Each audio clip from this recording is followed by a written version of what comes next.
Beloved one, tonight something closes around you that no one on this earth gave you permission to receive. I am calling it your halo, though the word has been made small by paintings and church windows. It is not a ring of gold floating above your head. It is a field. It is a frequency shell. It is the living boundary of light that I place around a soul when that soul has finally stopped bargaining with the dark. And tonight, at the hour you least expect it, while you are lying down and thinking about ordinary things, it locks in. Not partially, not on trial, it locks. And from that moment forward, the people who used to read you like an open page will look at you and find nothing they recognize. You become unreadable. Stay with me, because I am going to explain exactly what this means and why it had to happen this way. You have been readable your whole life. That is the wound you never named. From the time you were small, people could look at your face and know how to move you. They knew which word would make you shrink. They knew which silence would make you chase. They knew what you needed, and they measured it out slowly so you would keep coming back. You were transparent, and you thought transparency was honesty. It was not. It was exposure. A soul without a boundary is not pure, it is unprotected. And I have watched you be handled by people who never earned the right to touch the inside of you. Think about it for a moment. Think about how many times someone knew exactly what to say to you. Not because they were wise, because you had already told them, in 100 small, unguarded ways, where the soft places were. You told them with your eyes. You told them with how quickly you answered. You told them with how long you stayed in a conversation that had already turned against you. And then when they used it, you were confused, because you never remembered handing them the map. But you did. You handed it over slowly, over years, believing that giving someone the map was the same thing as being loved by them. Type Amen if you have ever felt like people could see straight through you. I want you to understand what I mean by unreadable, because your mind will immediately turn it into something cold. You are picturing a wall. You are picturing becoming distant, hardened, guarded, unreachable. That is not what I am doing. Walls are built by fear, and they keep out the good with the bad. What I am placing around you is not a wall. It is a veil of light that only opens from the inside. You will still love. You will still feel deeply. You will still be warm to those who are meant to receive your warmth. But no one will be able to reach into you and take what they want anymore. Access will become a gift you give, not a door someone else kicks open. A wall is built out of everything you are afraid of. A veil is woven out of everything you have finally accepted. That is why one of them makes a person bitter and the other makes a person luminous. Two people can look equally protected from the outside and be living in completely different worlds. One is in a fortress with the lights off, waiting for an attack that already happened years ago. The other is standing in an open field with something around them that simply cannot be crossed without consent. You are being moved from the fortress to the field. It will feel less safe at first, and it is infinitely safer. There is an old teaching that most of the world forgot. It says that the soul does not simply live inside the body like water in a cup. The soul radiates. It leaks outward. It touches the room before your words do. And every person you have ever met has been reading that radiance, whether they knew it or not. Some of them read it and treated you gently. Most of them read it and calculated. They saw your hunger for approval and they sold it back to you. They saw your fear of being abandoned and they used it as a leash. You never had to say a word. Your field was speaking for you, and it was speaking too loudly. This is why certain people found you and others did not. You have wondered about that. You have wondered why the same kind of person keeps appearing in your life, wearing a different face. You told yourself it was bad luck. It was not luck. It was matching. A signal was going out, and only a certain kind of receiver was tuned to it. Change the signal, and the entire population of your life changes with it. Not through effort, through frequency. This is the part almost no one understands, and it is the reason people can move cities, change jobs, cut everyone off, and still find themselves surrounded by the same characters within 18 months. They took the broadcast with them. Now understand why the last several years of your life were so heavy. You have been in a slow, painful process of learning to stop broadcasting. Every betrayal taught you something. Every disappointment tightened something. Every time someone used what you shared against you, a part of you learned to hold its breath. You thought you were becoming bitter. You were not becoming bitter. You were being trained in containment. Containment is the first requirement of power. Nothing that leaks can be trusted with pressure. I want you to sit with that sentence, because it explains the shape of your entire adult life. Nothing that leaks can be trusted with pressure. You have prayed for pressure. You have asked for the bigger role, the larger platform, the deeper relationship, the greater responsibility, the resources, and it did not come, and you assumed you were being overlooked, or punished, or forgotten. You were not. A vessel with a hairline crack does not get filled. Not out of cruelty, out of mercy. Because the moment the pressure came, the crack would open and everything inside would be lost, and you would call that failure, and it would take you 10 years to recover. So the cracks were sealed one at a time, painfully, by the exact people and events that hurt you most. Pause here for a moment, and gently, like this video, if you feel this landing on something true inside you. Not for me, for you. It is a small act that says, I am agreeing with what is being said over my life. I need you to hear the difference between hiding and containing, because your mind will confuse them. Hiding says nobody can know me because I am ashamed. Containing says nobody can know me until I decide, because I am sovereign. Hiding shrinks. Containing expands. One of them makes you disappear. The other makes you dense, weighted, present in a way that people can feel across a room but cannot name. That density is what a halo actually is. It is not brightness for the sake of brightness. It is concentration. It is what light becomes when it stops running in every direction and finally sits still. You can tell which one you are in by a single test. Ask yourself whether you feel relief or fear when you keep something to yourself. Hiding feels like fear. There is a tension in the chest, a watchfulness, a sense that if they knew, it would be over. Containing feels like relief. There is a warmth low in the body and a kind of quiet amusement. Nothing is at stake. You simply chose not to hand it over. If you keep something back and feel afraid, you are still hiding and there is more work. If you keep something back and feel full, the field has already begun forming. Type 777 if you are ready to stop leaking. Think about the last time someone read you wrong and you felt something strange, almost like relief. Maybe they assumed you were doing badly when you were actually at peace. Maybe they assumed you were weak when you had never been stronger, and instead of correcting them, you let it stand. That moment was a preview. That was the first crack of the halo forming. Because a person who no longer needs to be understood by everyone has crossed into a different order of freedom. Most of humanity spends its entire existence begging to be seen correctly. You are being released from that begging.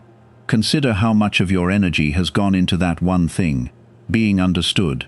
You have rewritten messages 6 times to be sure they could not be misread. You have replayed conversations to check whether you came across the way you intended. You have lain awake constructing arguments for people who will never hear them, all to correct an impression that will not survive the week in anyone's memory. That is not a character flaw. It is the natural behavior of an open field. When anyone can see in, you feel responsible for what they see, and so you spend your life managing the view. Tonight, I close the view, and with it goes the responsibility. You will not have to manage what people think anymore, because you will not have access to it, and neither will they. Here is what will begin happening after tonight. People who used to predict you will start guessing wrong. They will approach with the old tactics, and the old tactics will simply not work. The guilt trip will land on air. The manipulation will slide off. The comment designed to make you explain yourself will meet a calm silence they were not prepared for, and they will be unsettled. Not because you did anything to them, because they are used to knowing where you stand, and suddenly they do not. Watch how they behave when they lose that certainty. It will show you exactly who they were the whole time. Some of them will escalate. This is important, so do not be frightened by it. When a familiar tactic stops working, the untrained response is not to abandon the tactic, it is to use it harder. So the guilt will get heavier. The story about how you have changed will get more dramatic. The accusation will get sharper. You will look at this and think you are being punished for your growth. You are not. You are watching a machine run out of fuel. It always makes the most noise right before it stops. Some of them will accuse you of changing. They will say you are not the same. They will say you have become distant, arrogant, cold. Notice they will never say you have become peaceful. Peaceful is what you actually are, but they cannot see it because peace does not give them anything to grab. They are not describing you, they are describing their own loss of leverage. Do not defend yourself in that conversation. Defense is a door. Every explanation you offer is a set of keys handed over. And this is where many people fail the transition. They receive the field, and then they talk it away. Someone accuses them and the old reflex fires, and they start explaining, justifying, proving, and within 10 minutes they have opened themselves completely just to be liked again. Do not do this. Your silence is not rudeness. Your silence is structural. It is holding something up. I am not telling you to be unkind. There is a way to be warm and closed at the same time, and you are going to learn it. It sounds like this. I hear you. I am not going to get into it. I love you, and my answer is the same. That is all. 3 sentences and no material for them to work with. They cannot argue with a person who is not arguing. They cannot pull on a rope that is not being held from the other end. Practice those sentences before you need them. This is not a small suggestion. In the moment, under pressure, with adrenaline moving through you and an old familiar face in front of you, you will not compose anything new. You will reach for whatever is already in your hand. So put something in your hand now. Say the words out loud in your own room where nothing is at stake, and let your mouth learn the shape of them, so that when the day comes, the response arrives before the fear does. Type 1111 if you are choosing peace over proving yourself. Let me tell you what has been happening in the unseen while you were exhausted. You have been under observation, but not the kind you feared. Not judgment, calibration. I have been measuring what you can hold. Every time you kept a confidence that could have made you look good if you broke it, that was measured. Every time you walked away from a fight you would have won, that was measured. Every time you were misunderstood and did not chase after the correction, that was measured. You thought you were losing. You were being weighed and found capable. There were nights you sat with something you could have said and did not say it. Nobody knew. Nobody praised you for it. It changed nothing visible in your circumstances, and you went to bed feeling like you had swallowed something and gained nothing. Those nights were the load-bearing structure of everything that arrives now, the unwitnessed restraint. The thing you did not do when doing it would have felt so good. That is what built the walls of what surrounds you tonight. You have wondered whether any of it registered, whether the small invisible choices counted for anything in a world that only rewards what can be seen. Let me answer that directly. The visible things you did were the least of it. The visible things were noticed by people whose opinions will not follow you out of this life. The invisible ones, the ones performed in an empty room with no audience and no reward, were the only real construction happening. Everything else was decoration. And now the decoration is falling away, and the structure underneath is being revealed, and it is far stronger than you knew. The reason the field could not lock earlier is simple. A halo placed on an unhealed person becomes a weapon against others. If I had given you this level of impenetrability 3 years ago, you would have used it to punish. You would have gone silent to hurt people. You would have withheld access as revenge. You were not ready to hold something that cannot be seen into, because you still wanted to make people suffer for what they did. That desire had to burn down first. And it did, slowly, painfully, mostly in rooms where nobody watched. Now the same power that would have been poison is going to be protection. And notice how you know this is true. Think about the last time someone hurt you in recent months. Notice that your first impulse was not revenge, it was tiredness. You did not want to hurt them back, you just wanted distance. You interpreted that as depression, as losing your fight, as becoming numb. It was none of those things. It was the appetite for vengeance dying, which is one of the last and rarest deaths a soul goes through, and almost nobody recognizes it while it is happening because it feels like nothing at all. There is a kind of person who walks into a space and the temperature changes. Nobody can explain it. They are not loud. They are not performing, but conversation adjusts around them. That is not charisma. Charisma is a performance for approval. What I am describing is presence, and presence is what happens when a soul stops asking the room for anything. When you need nothing from a room, the room begins to orient around you.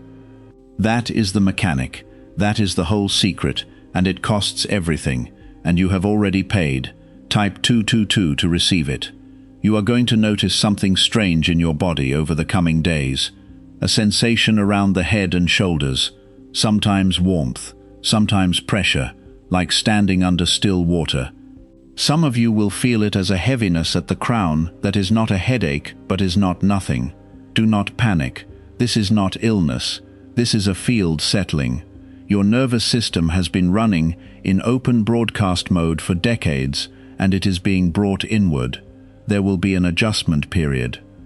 During it, you may feel unusually tired, unusually quiet, unusually reluctant to speak.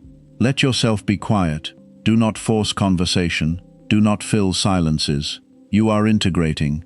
There may also be dreams, not necessarily pleasant ones. Some of you will dream of old houses, of doors that will not lock, of rooms with too many windows. Do not read these as warnings. Your inner mind is processing the same event I am describing, using the only language it has. When the dreams shift, and they will, you will start dreaming of enclosed spaces that feel safe rather than trapping. That is the marker. When the closed room stops feeling like a prison and starts feeling like a shelter, the integration is complete. Your appetite may change as well. Your sleep may move by an hour or two in either direction. You may find yourself waking before dawn without an alarm and lying in a stillness that is not anxiety. Do not immediately fill that time with a screen. That hour is being given to you deliberately. It is the quietest the field will ever be, and the most receptive you will ever be, and things will come to you there that will not come to you at any other hour of the day. Sit up, say nothing, let the room be dark, and listen. You may also notice that certain people stop contacting you, and you will not know why. Nothing happened. No fight. They simply drift. This is not rejection. This is disqualification. There are people whose entire connection to you ran through the channel you just closed. When the leak stopped, the reason for their presence stopped. You will feel a strange grief about this, and I want you to feel it fully. Grieve them, but do not go back and reopen the channel to bring them back. The price of that reunion is your entire new life. Let me be very precise about this grief, because it is going to be one of the most disorienting parts of the coming weeks. You will grieve people who treated you badly. That will confuse you and make you doubt yourself. You will think, if they were so harmful, why do I miss them? Here is why. You are not missing the person. You are missing the version of yourself that existed in relationship to them. That version had a role, a rhythm, a set of predictable moves. It knew what to do every day, and now that role has been dissolved, and there is a blank where the choreography used to be. What you feel is not longing for them, it is the vertigo of an unassigned self. That vertigo passes. Give it a season, and there will be other people, ones you barely know, who suddenly become interested. They will not be able to explain why. They will say things like, "There is something about you." They will feel drawn without understanding. These are the ones aligned to the version of you that exists now. Let them come slowly. Do not rush to give them everything just because they showed up. The old you would have emptied your entire history onto the table in the first hour to prove you were worth keeping. That version has been retired. Here is a truth that will save you years. Being known and being loved are not the same thing. You have been trying to earn love by being fully known, believing that if you showed every part of yourself and someone stayed, then it was real. But you were showing your inside to people who had not shown you theirs and calling that vulnerability. It was not vulnerability, it was auditioning. Real intimacy is mutual and paced. It is not a confession into a void. Watch for this pattern in yourself, because it is subtle. You meet someone. Something in them feels familiar, feels warm, feels like it might be the thing. And within a very short time you have told them the hardest story of your life. You did it because it felt like connection. But look at what actually happened. You took the most valuable thing you own and put it on the table before they had put anything on the table at all. And then you were bound to them, because a person who holds your deepest story holds a piece of you, and you had to keep them close now to keep the piece safe. That is not intimacy. That is hostage-taking, and you did it to yourself. There is a right pace for revelation, and it has a rhythm you can learn. One layer given, one layer received, then a pause, then time, so both of you can see what was done with what was shared. Notice whether they handled it carefully. Notice whether it came back to you later as a weapon or as a kindness. Only then does the next layer go. This is slow, and it will feel unbearably slow to a person who has spent their life sprinting into connection. But the slowness is the safety, and the safety is what allows the depth, and the depth is what you actually wanted the whole time. Type 333 if you are done auditioning for people who were never going to choose you. Let me speak to the loneliness now, because I know it is there. You are afraid that if you become unreadable, you will become unreachable, and if you become unreachable, you will be alone forever. That fear is the last chain, and I am breaking it tonight. Listen carefully. You will not be alone. You will be alone with fewer people. That is a completely different condition. The crowd you are losing was never company. It was noise arranged in the shape of company. You have been surrounded and starving at the same time, and you know exactly what I mean. You have been in rooms full of people who knew your name and not one thing about you, and you went home and felt scraped out. You have had weeks with 50 conversations and not one exchange that touched you anywhere real. And you thought the problem was that you needed more people. It was never more. It was deeper, and depth requires that both parties can hold something, and almost nobody around you could hold anything, because they had never been through what you have been through. What is coming is fewer, deeper, slower, and real.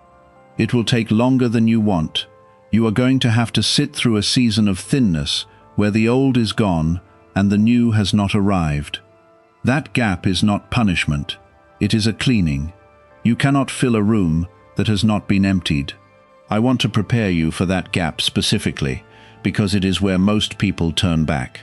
There is a stretch of time, and it is longer than feels reasonable, when your phone is quiet and your calendar is empty and nothing is being built that you can see. This is the exact moment the old world will make its most attractive offer. Someone from before will reach out with warmth. An opportunity that is beneath you will look suddenly appealing. A door you already closed will crack open with a better story attached. Understand what is happening. Emptiness is being tested to see whether you can tolerate it. If you can tolerate emptiness, you cannot be bought. And if you cannot be bought, everything is available to you. And I will tell you the thing nobody says about the empty season. It is not actually empty. It only appears empty because you are measuring it by contact and activity, which are the two most misleading measurements available. In that quiet, your judgment is being repaired. Your taste is being rebuilt. Your tolerance for what is beneath you is being reduced to zero. You cannot see any of this, and you will look back on that stretch and identify it as the most important period of your life, and you will not be able to name a single event that occurred in it. Now I want to tell you about the second property of the field, because protection is only half of it. The other half is discernment. A closed field does not just keep things out, it sharpens what comes in. When you stop broadcasting, you start receiving.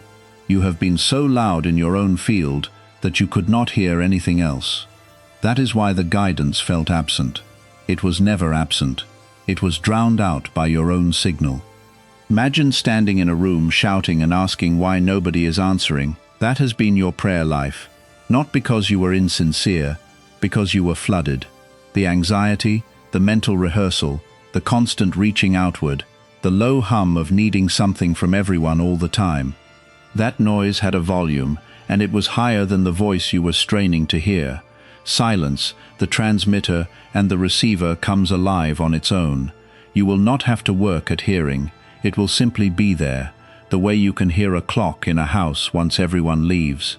After tonight, you will begin knowing things you were not told. Not dramatic visions, nothing theatrical, just quiet, immediate, uninvited knowing. You will meet someone and know within a minute that something is off, and you will not be able to point to a single piece of evidence. Trust it. The evidence will arrive later, and it will confirm what you already sensed.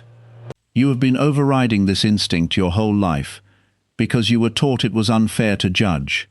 It is not judgment, it is reading, and you were built for it. Let me correct something you were taught, because it has cost you dearly.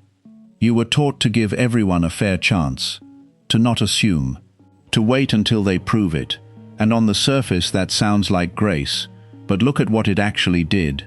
It required you to override a warning that was already accurate, and stay in proximity to something harmful long enough for it to hurt you, so that you could have permission to leave. You were being asked to collect evidence of your own injury before you were allowed to protect yourself. That is not grace. That is a rule written by people who benefit from your delay. You do not owe anyone the injury required to prove they were dangerous. You are allowed to step back on a signal. You are allowed to be wrong sometimes.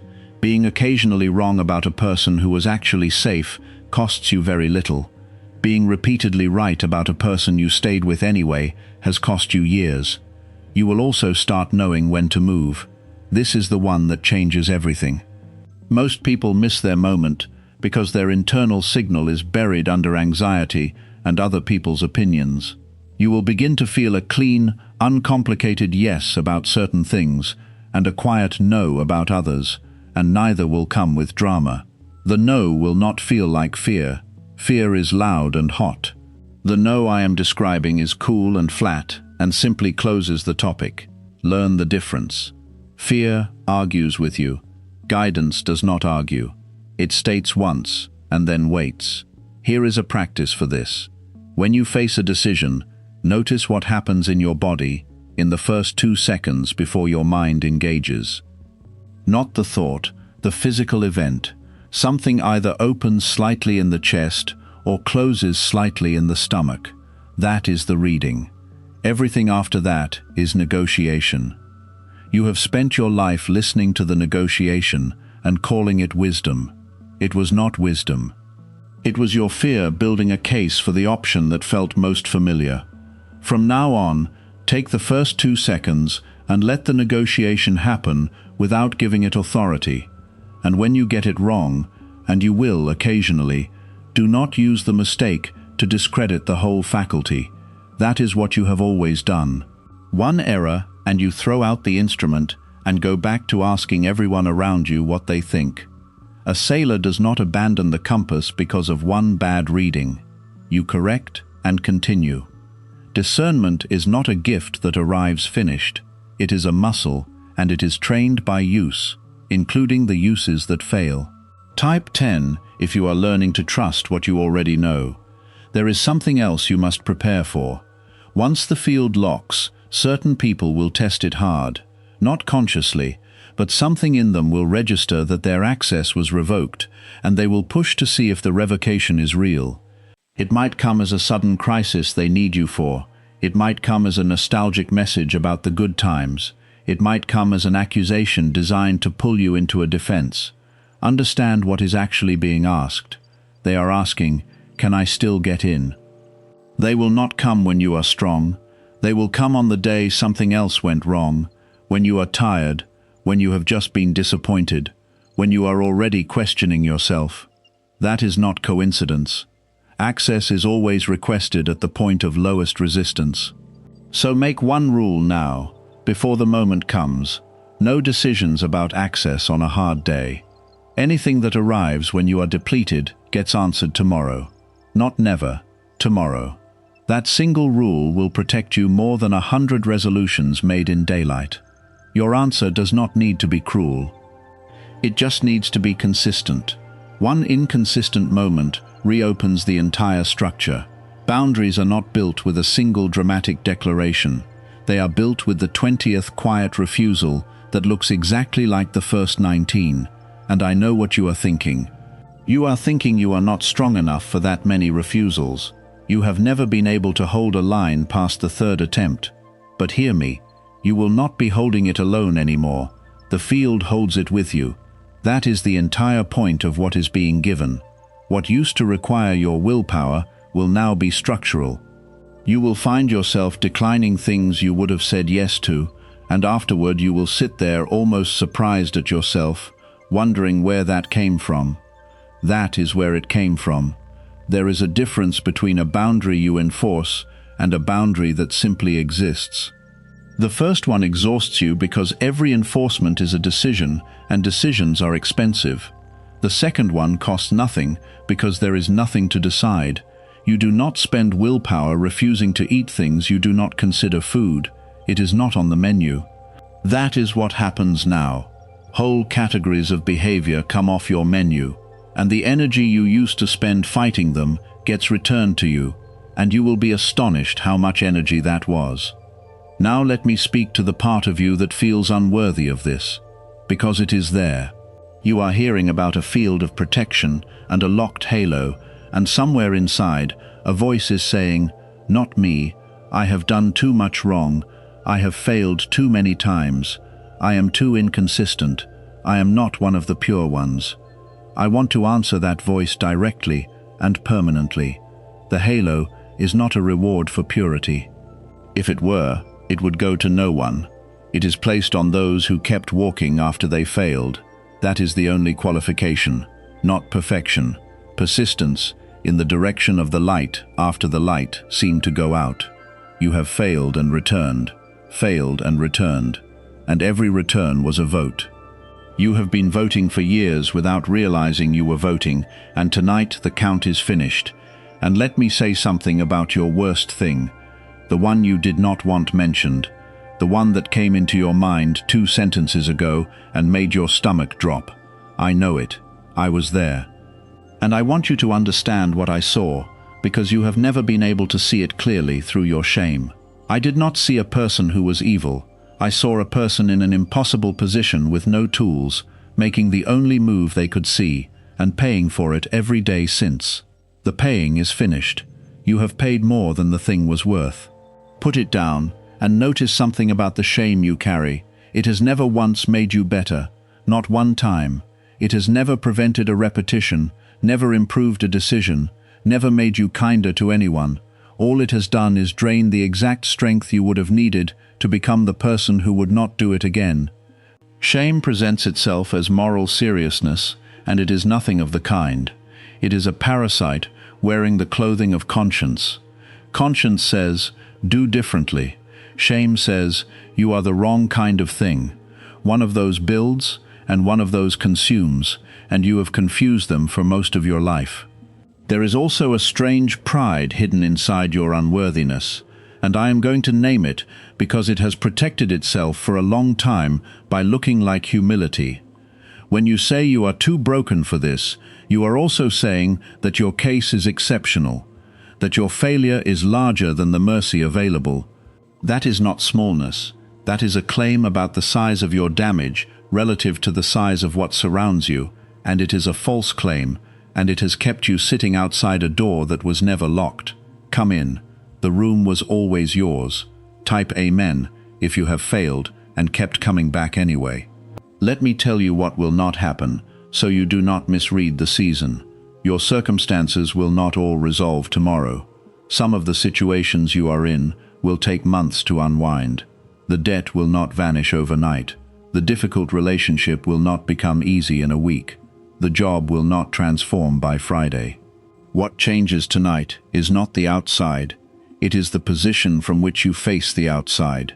And that changes everything eventually, but not instantly. Do not measure this by speed, measure it by weight. Ask yourself in 3 weeks, does this still crush me the way it did? That is your evidence. The same problem, half the weight. That is the halo working. I want to give you a second measure as well, because weight is subtle and you may miss it. Measure recovery time. Not whether things go wrong, but how long it takes you to return to center afterward. Before, a difficult conversation could ruin 4 days. It took over your sleep, your appetite, your ability to concentrate. Watch what happens now. The same conversation happens, and by evening you are already back. Then it becomes an hour.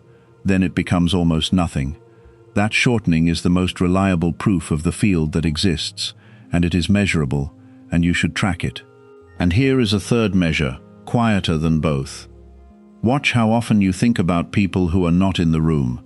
That number is going to fall. Right now, a large part of your inner life is occupied by absent persons, their opinions, their imagined reactions, their possible judgments. They live in you rent-free, and they crowd out the actual moment you are standing in.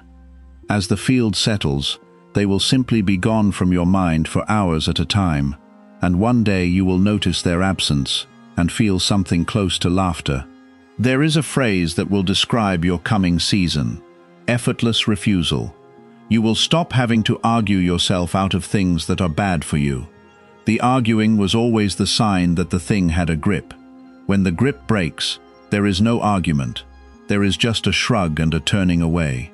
You will look at things that once controlled you and feel almost nothing, and you will wonder how they ever had that power. They had it because you were open. You are not open anymore, not in that direction. I want to address the people around you who will not understand, because this is where the pain lives.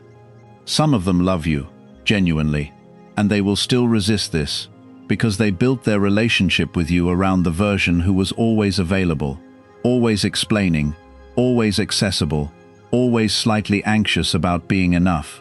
That version was easy to be around. It required nothing of them. The new version requires something. It requires them to actually meet you rather than manage you. And here is what will hurt most. Some of the ones who resist hardest will be the ones who genuinely wanted the best for you. They will be sincere, and they will still be wrong. They are not defending their power over you. They are defending a picture of you that they love. That picture is old, and they have not updated it, and it is precious to them. When you step out of the picture, they experience it as a small death, and they will grieve, and their grief will look like criticism. Give them time. Some will rise, some will not. Do not shrink back to keep the ones who cannot rise. That is the oldest trade in the world, and it always ends with you alone anyway, just later and more tired. Type 1212 if you are ready to stop shrinking. Now I want to go deeper into what unreadable actually means at the level of the soul, because there is a dimension of this you have not considered. Everything in the unseen operates by reading. Every force that has ever pulled you towards something destructive found you by reading your field. It read your loneliness and sent someone who felt like belonging. It read your ambition and sent an opportunity that was hollow. It read your grief and sent a comfort that was a slow poison. Nothing came at you randomly. It came targeted, because you were legible. Consider how precise the targeting has been. The temptation that finally got you was never something generic. It was custom. It arrived in the exact shape of the thing you were missing, at the exact moment you were least able to refuse, wearing a face you were predisposed to trust. That level of precision is not chance. It required information, and the information came from you, and you gave it freely because you did not know you were transmitting. When the field locks, that legibility ends. You become noise where you used to be a signal. The targeting stops working. And the difference in your life will be enormous but almost invisible, because it will consist of things that do not happen. You will not be able to point at it. You will simply notice that you are not stumbling into the same category of disaster anymore. The pattern that repeated for 15 years will just quietly stop repeating. That is what protection looks like from the inside. It looks like an uneventful year that you almost do not appreciate. So let me ask you to do something. Start noticing the absence of things. Notice the argument that did not happen. Notice the temptation that did not arrive. Notice the person who used to call at your lowest moment who has not called. Gratitude for what did not occur is the highest form of attention, and almost nobody practices it. Type 555 to affirm. Now here is the discipline that keeps the field intact, and it is not what you expect. It is not prayer, though prayer helps. It is not ritual, though ritual anchors. The discipline is this: stop narrating yourself to people who have not asked with real interest. You have a habit. When you feel uncertain, you explain. When you feel unseen, you disclose. When you feel disconnected, you overshare in the hope that the sharing will build a bridge. Every time you do that, you thin the field. Not because sharing is wrong, but because you are doing it to relieve anxiety, rather than to build intimacy. There is a difference, and your body knows it. Sharing from fullness strengthens, sharing from need drains. Before you speak about your life to anyone this week, pause for one breath and ask yourself, am I telling this because I want them to have it, or because I want something back? If it is the second, hold it, not forever. Just for now, hold it and see what happens in your chest. Something will build. That building is the halo thickening. You will feel almost uncomfortable at first, full, unexpressed, like there is something in you that wants out. Sit with it. That fullness is the raw material of presence. People who carry unexpressed depth are magnetic, and people who dump everything are exhausting, and you have known this your whole life, but never applied it to yourself. And notice this: the urge to disclose is almost always strongest in the presence of someone whose approval you are not sure of. With people who clearly love you, you feel no urgency to prove anything. With people who are ambiguous, the words come pouring out. That is the tell. The compulsion to explain yourself is a measurement of your uncertainty about your standing with the person in front of you. When you notice it rising, you have learned something about the relationship, not about the story you were about to tell. There is one more thing that thins the field, and it is the one nobody warns you about: complaining. Not honest sorrow, which is clean and necessary and passes through you. I mean the rehearsed grievance, the story you tell for the 3rd and 10th and 40th time about what was done to you. Every telling re-establishes you as the person it happened to. Every telling puts the event back in the present tense. You cannot walk into a new life while narrating the old one on a loop. Tell it once to someone who can hold it, then stop. Not because it did not matter, because you are more than the thing that happened. Let me speak now about the nights, because the nights have been hard for you. You lie down, and the mind starts its work. It reviews. It rehearses conversations you will never have. It puts you back in rooms you already left. This has been going on for so long that you have stopped considering it strange. But that mental churning is your field trying to complete something that has no completion. It is your system searching for a resolution that will not come from thinking. You have argued the same case 1,000 times. You have said the perfect sentence in your head that you did not say in the room. You have imagined their face when they finally understood, and every time, for about 4 seconds, there was relief, and then it started again. Because the relief was counterfeit, and the mind knows it, so it runs the loop again, hoping this time the imagined resolution will feel real. It never does. It cannot. You are trying to close a door in a house you no longer live in. Tonight will be different. Not because you will suddenly be able to control your thoughts, but because the churning will lose its urgency. You will notice a thought about someone who hurt you, and instead of the whole machinery starting, there will be a gap, a small one. And in that gap you will realize you do not have to follow it. You will just let it pass.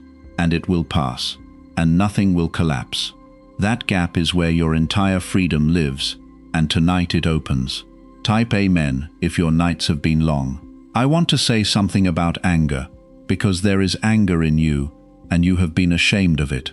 You have been told that spiritual people do not get angry, that light means always soft, that if you were truly healed you would feel nothing about what happened. That is a lie, and it has kept you sick. Your anger was appropriate. What happened to you was wrong. The anger was your soul refusing to accept the injustice as normal, and that refusal is holy. What you must release is not the anger itself, but the assignment of it. You have been carrying it as a debt you are collecting, and it has kept you attached to people you want nothing to do with. You cannot be free of someone you are still collecting from. Set the debt down, not because they deserve it, because you cannot carry a locked field and an open ledger at the same time. One of them has to go, and I am telling you which one. This is not forgiveness in the way it has been taught to you. You are not required to say it was fine. You are not required to reconcile. You are not required to explain to yourself why they did it. You are simply required to stop waiting for a payment that will never arrive. Close the account, walk away from the desk, and understand what you have actually been waiting for, because naming it will loosen it.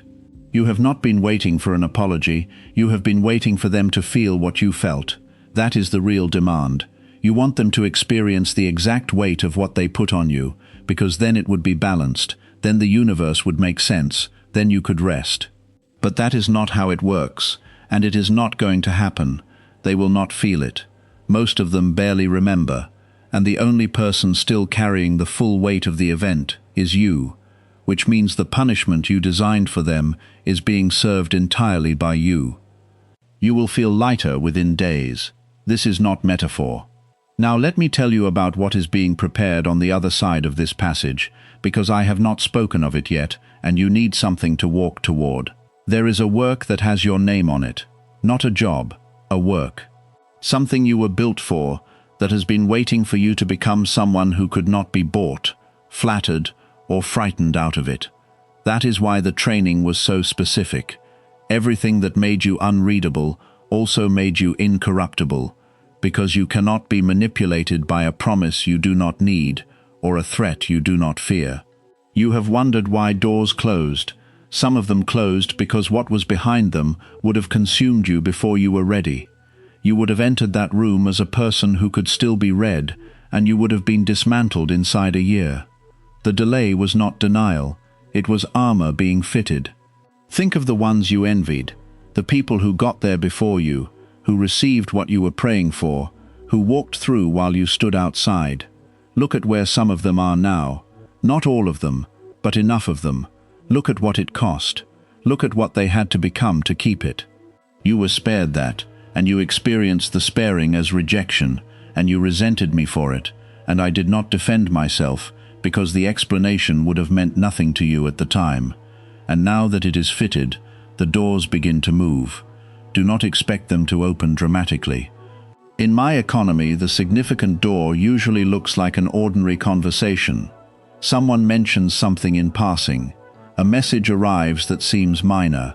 A situation shifts slightly, and you almost do not notice. The scale of a door has nothing to do with the noise it makes when it opens. Which is exactly why you needed the discernment. A quiet door is invisible to a loud person. You are not loud anymore. Type 777 if you are ready to walk through. Let me address the practical shape of your coming weeks. There will be 3 phases, and I want you to recognize each so you do not misread them. The first phase is stillness. Roughly the next stretch of days. Almost nothing will happen externally. You will feel quiet, slightly withdrawn, less interested in things that used to occupy you. Many people panic here and force activity to prove they are not stagnating. Do not. This is the setting phase. Let it set. In this phase you may lose interest in things you have loved for years. Music that meant something will sound flat. Shows you followed will feel pointless. Conversations that used to energize you will feel like work. Do not conclude that you are becoming depressed. What is happening is that a large part of what you consumed was medication for a condition you no longer have. When the pain goes, the painkillers become uninteresting. Some of those interests will return in a different form, some will not, and you will not miss them. The second phase is separation. Things begin falling away, conversations end, habits lose their appeal, certain places stop feeling like yours. This phase feels like loss, and it is not. It is subtraction toward clarity. Do not chase anything that leaves during this window. Whatever cannot survive your new density was never structural. You will be tempted, during separation, to do something dramatic, to make an announcement, to burn a bridge with ceremony, to have the final conversation that settles everything. Resist that. Dramatic endings are almost always a way of staying connected while pretending to disconnect. The strongest departures are the quiet ones. You simply stop being where you used to be, and one day both of you notice it has been a long time and nothing had to be said at all. The third phase is arrival. New people, new opportunities, new direction. And here is the warning. When arrival comes, your old instinct will scream to grab it all immediately, out of fear that it will disappear. Do not grab. Evaluate. The whole point of what you have been given is that you now get to choose. A person with a locked field never takes the first offer out of desperation. Desperation is a language and you have stopped speaking it. Learn to say, "Let me think about it." 4 words. They will cost you nothing, and they will save you from most of the mistakes available to you. Anything genuinely meant for you can survive a night of consideration. Anything that cannot survive a night of consideration was designed to exploit your urgency, and urgency is the primary tool used against people who are afraid of scarcity. You are not in scarcity anymore. Act like it. And when arrival comes, do not let the size of it frighten you back into smallness. That is the last trick your old self will try. It will look at what is being offered and say, "This is too much. I am not the person for this. There has been a mistake." That voice is not humility, and it is not discernment. It is the familiar reaching for you one last time, because the familiar is losing you, and it knows it. Feel the fear and take the thing anyway. The capacity arrives with the assignment, never before it. Now let me return to the word I opened with, halo. There is a reason the ancients drew it as a ring rather than a beam. A beam points at something. A ring encloses. A beam depends on a target. A ring depends on nothing. What is being placed on you is not a spotlight that makes you impressive to others. It is a circle that makes you complete without others. And that completeness is precisely what makes you unreadable, because everyone reads you by reading what you lack. When you lack nothing visible, there is nothing to read. You will still have needs. You are human. But your needs will stop leading. They will walk behind you instead of in front of you. And that single change in order will transform every relationship you have. Consider what that means in practice. You will still want love, but you will not enter a room looking for it, and therefore you will not be identifiable as someone looking for it, and therefore the ones who prey on that will not find you. You will still want to be valued for your work, but you will not need the room to confirm it before you can rest, and therefore no one will be able to hold that confirmation over you. The need remains. The leash is gone. That is the entire distinction between a person who is free and a person who is not, and it has almost nothing to do with what they own. Type 1111 if you feel the shift. I want to speak now about your family, because for many of you, this is the hardest terrain, and I have deliberately left it until you were steadier. The people who raised you or grew up beside you have the oldest map of your interior. They drew it before you had any say in it. They know a version of you that has not existed for 20 years, and they interact with that version constantly, and it makes you feel insane, because you keep presenting who you are and being answered as who you were. This is why one weekend with them can undo months of work. It is not weakness. It is the strength of an old file. You have 2 options, and only one of them works. The first is to prove to them that you have changed. This will fail. It has already failed, many times, and every failure has cost you. Proof does not update the file. The file was not built on evidence, and it will not be dismantled by evidence. The second option is to stop submitting proof and simply be who you are in their presence, without requiring them to acknowledge it. That is harder for about a year, and then it is easy forever. Some of them will update on their own, slowly, without ever admitting it. You will notice one day that they treat you differently, and they will never say why, and you should not ask. Take it. Do not require the acknowledgement. The acknowledgement is the last thing you have to release, and it is the sweetest one to hold on to, and it is the one that keeps the most people bound past the point of freedom. And for some of you, there will be no update at all. There is a parent, a sibling, someone who will go to the end, still holding the wrong picture, and you will have to make peace with never being seen correctly by the person whose seeing you wanted most. I will not pretend that is small. It is one of the great sorrows available to a human being. But hear this, you do not need their recognition to be what you are. A thing is not made real by being witnessed. The mountain does not require the map. There is also a mercy hidden in this that you will find later. Some of what they cannot see in you is exactly what they were never given themselves. The parent who cannot recognize your peace was never shown peace. The sibling who cannot celebrate your rising has never risen. They are not withholding out of malice. They are withholding out of poverty. You are asking a person with nothing in their pockets to pay you, and getting angry when they cannot, and the anger is understandable, and the payment is still not coming. Stop presenting the bill. Go get what you need from someone who actually has it. I want to leave you with something to hold in the coming days when it gets hard, because it will get hard at least once. Probably around the moment you have to refuse something you have never refused before. Here it is.